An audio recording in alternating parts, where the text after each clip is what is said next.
আসসালামু আলাইকুম সুপ্রিয় শিক্ষার্থী, আশা করি ভালো আছো। আজকে এসএসসি পদার্থবিজ্ঞান সপ্তম অধ্যায়ের তরঙ্গ ও শব্দ থেকে ময়মনসিংহ বোর্ডে যে 24 সালে প্রশ্নটা এসেছিল সেই প্রশ্নটার সমাধান করব। আসো, এই শব্দটার তরঙ্গটির কম্পাঙ্ক নির্ণয় করতে বলছে। উপরের ডাকটা তোমাদের কাছে আছে, দেখে নিও। আচ্ছা, এটার সূত্র তোমরা জানো, ভি সমান এফ ল্যামডা। এখানে ভি বলতে বেগ আর এফ বলতে এখানে কম্পাঙ্ক, আর ল্যামডা মানে হচ্ছে তরঙ্গ দৈর্ঘ্য। ঠিক আছে, এই জিনিসটা তার মানে আমাকে এখানে বলছে কম্পাঙ্ক বের করতে হবে, তার মানে এফ বের করতে হবে। এফ সমান তাহলে কি হবে, বি বাই ল্যামডা। ঠিক আছে, আচ্ছা তাহলে বি মানে এখানে বায়ুতে শব্দের ব্যাগটা আগে বের করে নিতে হবে। আসে আমরা আগে এটা বের করে নিই। আচ্ছা, 30 ডিগ্রি সেলসিয়াস তাপমাত্রায় 30 ডিগ্রি সেলসিয়াস তাপমাত্রায় বাতাসে শব্দের বেগ v2, এটা আমরা ধরে নিলাম, তাই না? আচ্ছা, তাহলে আমাদের সূত্রটা কি হবে, v2 বাই v1 সমান root over t2 by t1। এটা তোমরা জানো। এখানে কি কি মান দেওয়া আছে এটা আমরা একটু খেয়াল করি। এখানে v1 সমান 330 ms ইনভার্স 1, আর T1 সমান 0 ডিগ্রি সেলসিয়াস মানে হচ্ছে 273 কেলভিন, তাই না? আর T2 দেখো, T2 দেওয়া আছে কত, 30 ডিগ্রি সেলসিয়াস মানে হচ্ছে 30 প্লাস 273 কেলভিন, তার মানে কত হবে 303 কেলভিন। আর B2 তো আমরা আগেই বলেছি যে B2টা আমরা বের করব।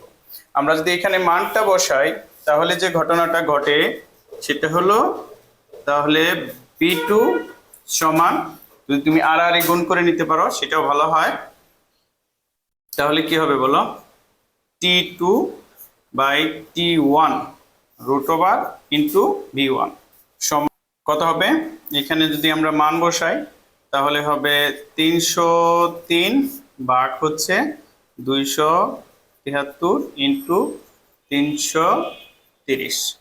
আমরা যদি এটাকে ক্যালকুলেশন করি তাহলে মান আসবে হচ্ছে 347.66 ms ইনভার্স 1। ঠিক আছে, আচ্ছা এই মানটা আমরা পাইলাম। তাহলে আমরা কি বের করতে চাবো জানো, কম্পাঙ্ক, তাই না? তাহলে আমরা সরাসরি লিখি কম্পাঙ্ক বি সমান এফ ল্যামডা। তাহলে এফ সমান এখানে কি হবে বলো, বি বাই কত, ল্যামডা। আচ্ছা ওকে, বি বলতে এখানে এই যে B2 মানটা দেওয়া আছে এই মানটা হবে, মানে হচ্ছে 347.66, আর ল্যামডা তরঙ্গ দৈর্ঘ্য কত দেওয়া আছে, 15 সেন্টিমিটার। তার মানে ল্যামডা সমান হচ্ছে 15 সেন্টিমিটার আর 0.15 মিটার, তাই না? তাহলে 0.15 বসালাম, তাহলে কম্পাঙ্ক হবে, ক্যালকুলেশন যদি আমরা করি হবে 2317 ইন্টু কত হবে 729, আর কম্পাঙ্কের একক হচ্ছে আর্টস। আশা করি বিষয়টা বুঝতে পেরেছো। ঠিক আছে, আচ্ছা এখানে B2 বলতে এখানে ইচ্ছে করলে তুমি B2 বসিয়ে দিতে পারো। ঠিক আছে, আচ্ছা আসো আমরা গ নাম্বার অঙ্কটা করি। গ নাম্বার অঙ্কটা একটু জটিল, একটু বুঝতে হবে। এখানে বলছে যে প্রতিফলক, একটা চিত্রটা আঁকায় নাও সবচেয়ে ভালো হয়। এটা একটা প্রতিফলক পৃষ্ঠ, আর এ বিন্দুতে রাফিয়া দাঁড়িয়ে আছে। ঠিক আছে, এইটুক থেকে এখান থেকে যখন শব্দ হবে তখন এটার দূরত্ব হবে ডি। যদি প্রতিফলক পৃষ্ঠ থেকে আবার ফিরে আসে এটার দূরত্ব হচ্ছে ডি, তার মানে টোটাল দূরত্ব হবে 2d। এখান থেকে একটা প্রশ্ন আসতে, এখান থেকে তোমাদের একটা প্রশ্ন আসবে যে এটা কিভাবে হলো। দেখো এখানে বলছে যে শব্দ উৎপন্ন করে 10 ms ইনভার্স ব্যাগে, এটার ব্যাগটা ছিল 10 ms ইনভার্স 1, তার মানে ব্যাগ 10 ms ইনভার্স 1 ব্যাগে প্রতিফলকের উল্টো দিকে, তাহলে এইখান থেকে এর দিকে হচ্ছে প্রতিফলক, তার উল্টো দিকে অর্থাৎ এখানে ধরো বি বিন্দুর দিকে এই বেগে চলতেছিল এবং সেইখানে 0.5 সেকেন্ড পর 0.5 সেকেন্ড পর প্রতিধ্বনি শুনতে পেল। এই পর্যন্ত ঠিক ছিল। যদি এখান থেকে প্রতিধ্বনি শুনতে পেত তাহলে কোনো সমস্যা ছিল না। বিপত্তিটা কোথায়, যে ও এখান থেকে পিছিয়ে বি বিন্দু পর্যন্ত চলে গেছে। ঠিক আছে, তাহলে আমরা এটা ধরে নিলাম যেটা S1 পর্যন্ত দূরত্ব সে অতিক্রম করছে। তাহলে কি ঘটনা ঘটলো, এখানে তুমি যদি লেখো প্রথম ক্ষেত্রে টোটাল দূরত্বটা কতটুকু ছিল, টোটাল যেহেতু সে সামনের দিকে গিয়ে এই পর্যন্ত গিয়ে কিন্তু শব্দটা কি করছে, শুনতে পাইছে। আচ্ছা, তার মানে তখন এই 2D এর সাথে প্লাস এক্সট্রা S1 দূরত্ব যোগ হবে সমান ভিটি। আমরা যদিও জানি যে 2D সমান ভিটি, কিন্তু অতিরিক্ত যোগ হলো কেন, কারণ আফিয়া শব্দ করে প্রতিফলকের দিকে না গিয়ে উল্টো দিকে গেছে।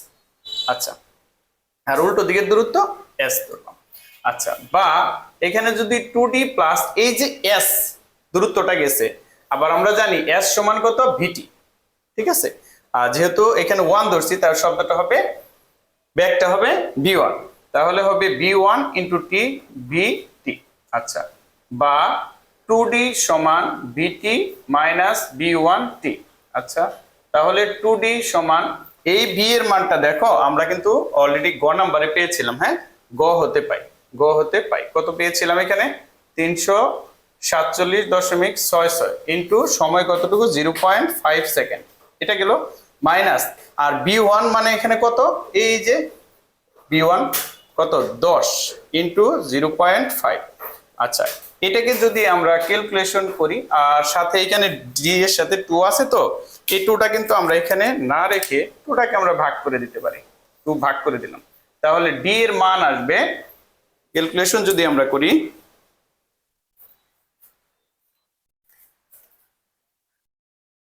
ক্যালকুলেশন করলে মান আসে হচ্ছে 84.415 এত মিটার। এটা হচ্ছে ডি এর মান। ঠিক আছে, এই পর্যন্ত আমাদের অঙ্ক ঠিক আছে।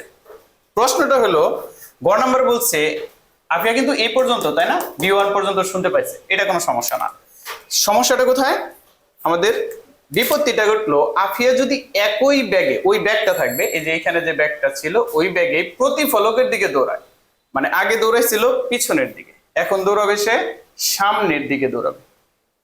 ঠিক আছে, দৌড়াবে, তাহলে সে প্রতিধ্বনি কি শুনতে পাবে? তাহলে দেখো প্রতিধ্বনি আগে যে দূরত্ব ছিল এখন কিন্তু সেই দূরত্ব নাই, কারণ তার থেকে দূরত্বটা মাইনাস হবে, কারণ সে উল্টো দিকে দৌড়াচ্ছে। তাহলে এই দিকে যদি আসে, প্রতিফলিত যখন হবে তখন কিন্তু সম্পূর্ণ দূরত্ব অতিক্রম করা প্রয়োজন পড়বে না বা করার দরকার নেই। আচ্ছা, আমরা যদি এই সূত্রটাই আমরা আবার ব্যবহার করি কতটুকু দূরত্বে গেল, তাহলে আমরা লিখতে পারবো দ্বিতীয় ক্ষেত্রে 2D মাইনাস S1 সমান VT। এই S1টা মাইনাস হলো কেন, কারণ ও কিন্তু এখন কোন দিকে গেছে, প্রতিফলকের দিকে আসছে। ঠিক আছে, এর জন্য। আচ্ছা, এবার দেখো, বা 2D মাইনাস B1T সমান BT, তাহলে বা 2D সমান BT মাইনাস B1T, বা 2D সমান টিটা যদি কমন নেই V মাইনাস B1, তাহলে বা আমরা লিখতে পারবো T সমান 2D V মাইনাস B1। ঠিক আছে, আচ্ছা, এই যে ডি এর মান পাশে লেখা আছে আমরা এখানে বসাই দিলাম। আমরা যদি এখানে একটু লিখি তাহলে যেটা হবে সেটা হচ্ছে 2 ইন্টু 84.415। ঠিক আছে, আচ্ছা 415। আচ্ছা, আর এইখানে দেখো বি এর মানটা কি আছিল, ব্যাগটা কত ছিল আগে, 347.66। ও আচ্ছা, এখানে তো ভুল হয়েছে, এই যে S1 এর মান বসালাম এই পাশে আনছি না, এটা মাইনাস ছিল, এই পাশে কি হবে, এই পাশে এটা প্লাস হবে। ঠিক আছে, আচ্ছা প্লাস, তাহলে প্লাস এটুকের মান হলো 10। আমরা যদি এটাকে ক্যালকুলেশন করি তাহলে এটার মান আসবে